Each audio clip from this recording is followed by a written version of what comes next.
कृपा बहुत सोइए मधुर आवाज में दरसाव हमारा मैया के मानवए बहिनी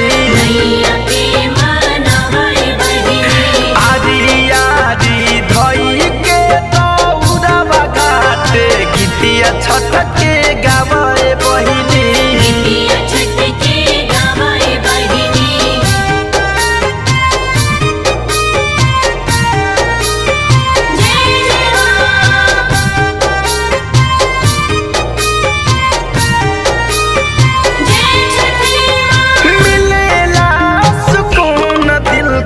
छठी के बरात में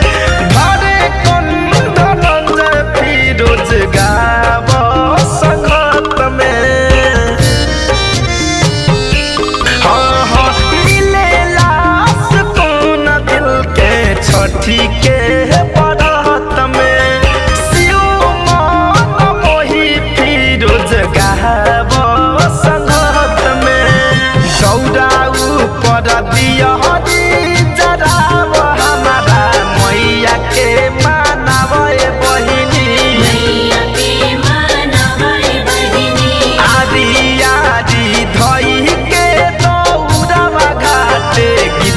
छठ के गावे बहिनी